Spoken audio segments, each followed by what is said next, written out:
I'm going to take you to a place few people have heard of or know its location. For this next story, I traveled some 6,000 miles to the tiny nation of Georgia.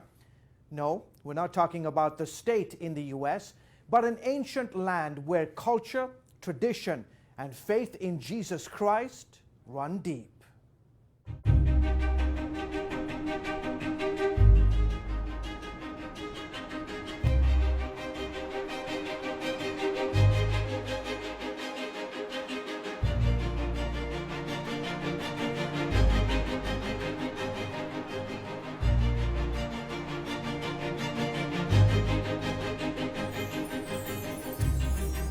It was famed novelist John Steinbeck who, while traveling through the Soviet Union in 1947, referred to this land as a kind of second heaven.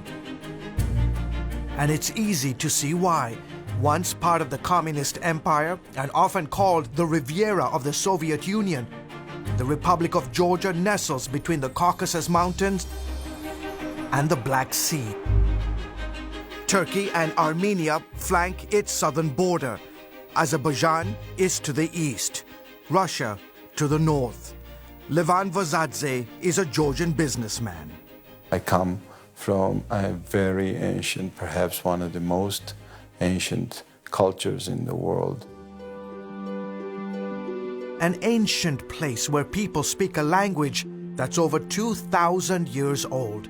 Ethnographer Luasab Togonitse says his is a country that has also witnessed its fair share of turmoil. Georgians go through a lot. Because of the geographical location, many armies, invaders would pass this way. History here is measured in millennia, not centuries. And throughout the ages, your country has been the playground for numerous empires. The Ottomans, the Persians, the Greeks, the Byzantine Empire, the Romans, the Mongols, the Russians. In the capital city of Tbilisi, the ancient and modern mix seamlessly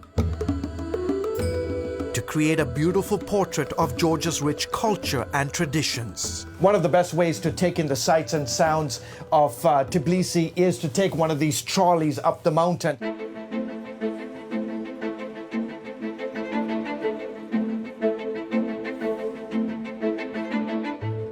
In filming these scenes of Tbilisi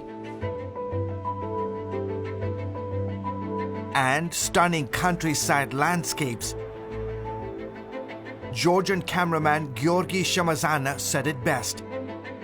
Every time I travel in different regions of my country, I feel like I'm traveling through thousands of years of history. Georgians are legendary for their hospitality. They believe guests come from God and as such are treated with honor. Their food is simply out of this world. For example, you have this amazing dish, it's called khinkali, and the all-famous hachapuri. Friendship is highly valued in this society, and family is paramount. But if there is one thing many Georgians cherish most, it is their faith. Vasadze says Christianity, above all else, has protected and preserved his nation. The reason Georgia remained what it is, because our nation has a profound feeling of responsibility to holding on to the eternal features of our national character, which by all means are rooted in the Christian culture. Georgia is one of the oldest Christian countries in the world.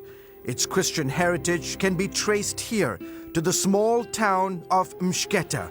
It was around 326 AD when a woman evangelist named Nino started preaching the gospel here. And where these two rivers meet, two main rivers of Georgia, there was a big baptism. And it's considered to be second Jerusalem for Georgians. It's a holy place.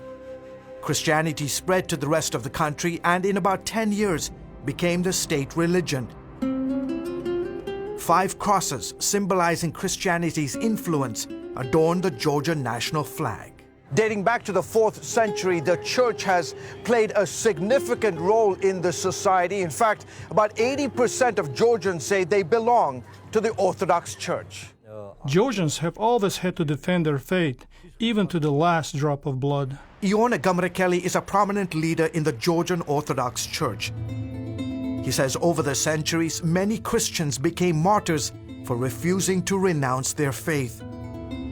In 1226 alone, Muslim invaders beheaded more than 100,000 Georgian Christians. There have been numerous attempts by invading armies to force us to give up our faith, but we never back down. Ellen Kavlelashvili is curator at Georgia's National Museum. She has in her collection priceless manuscripts, rare Bibles, and other historical artifacts documenting Georgia's Christian heritage. Today, the role of Christianity is even more significant as we face new challenges. Kavlelashvili believes her country today stands at a crossroads, with the countries of Central Asia, Russia, Europe, and the Middle East all vying for cultural and religious influence. She says tiny Georgia must once again stand to protect her heritage. I hope Georgia's example of unconditional love and dedication to faith are a testimony to all mankind. People should realize that the absence of faith is disastrous for a nation. Christianity is how we survived in the past, and it's how we will survive in the future. George Thomas, CBN News in Tbilisi, the Republic of Georgia.